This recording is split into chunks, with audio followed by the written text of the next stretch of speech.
ছোটবেলা থেকেই tape tennis বলে ক্রিকেট খেলতেন সোহাগ মোল্লা। মাগুরার ছেলেটি একসময় স্বপ্ন দেখতেন জাতীয় দলের হয়ে মাঠ মাতানোর। তবে ২০০০ সালে এক আকস্মিক দুর্ঘটনায় এক চোখ হারিয়ে ফেলেন সোহাগ।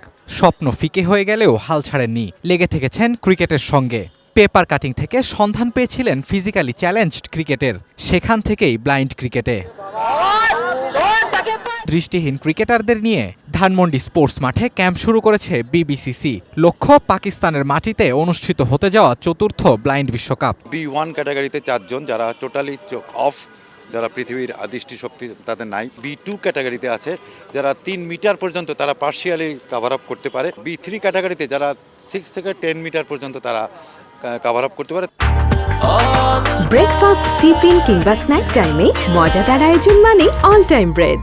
তবে শুধু মাঠেই নয়, মাঠের বাইরেও অনেক প্রতিবন্ধকতাকে সঙ্গী করেই প্রতিনিয়ত লড়াই করে যাচ্ছেন এই ক্রিকেটাররা। দুঃখজনক হলেও যে আমাদের ব্লাইন্ড ক্রিকেটটা সেভাবে সার্কুলার হয় না। মিডিয়া বলেন, প্রেস মিডিয়া বলেন, সার্কুলার নাই। আর সবথেকে বড় কথা হচ্ছে আমাদের আর্থিক যে একটা সংকট আছে, সেটা আমাদের বুঝতে দেয় না আমাদের কর্মকর্তারা, কিন্তু আসলেই নাই কিছু আমাদের। গতবার দৃষ্টিহীনদের ক্রিকেটের তৃতীয় বিশ্বকাপ ফাইনালে উঠলেও শিরোপা ছুঁয়ে দেখা হয়নি বাংলাদেশের। ভারতের কাছে হেরে রানার্স আপ হয়ে ফিরতে হয়েছিল। তবে এবার চ্যাম্পিয়ন হয়েই দেশে ফিরতে চায় তারা।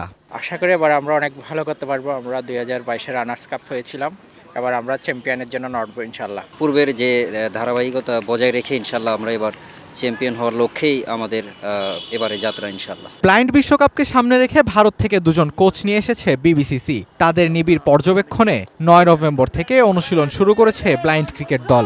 আমরা এবছর যেমন ইন্ডিয়ার থেকে দুজন কোচ এসছেন, ওনারা প্রচণ্ড সময় দিচ্ছেন B1 ক্যাটাগরি যারা আছেন দৃষ্টি প্রতিবন্ধী, তাদেরকে বেশি করে একটু সুযোগ দিচ্ছেন টেকনিক্যাল ট্যাকটিক্যাল ব্যাপারগুলো। আগামী 21 নভেম্বর পাকিস্তানে শুরু হবে ব্লাইন্ড ক্রিকেট বিশ্বকাপের চতুর্থ আসর। 7 দলের অংশগ্রহণে টুর্নামেন্টের ফাইনাল অনুষ্ঠিত হবে 3 ডিসেম্বর। টুর্নামেন্টের প্রথম ম্যাচে 23 নভেম্বর লাহোরে গত 3 বারের চ্যাম্পিয়ন ভারতের মুখোমুখি হওয়ার কথা বাংলাদেশের। পাকিস্তানে যেতে ভারত সরকারের অনুমতির অপেক্ষায় আছে ভারতীয় ব্লাইন্ড ক্রিকেট দল। Sheikh Tanvir Hasan Arif, ATN news, Dhaka.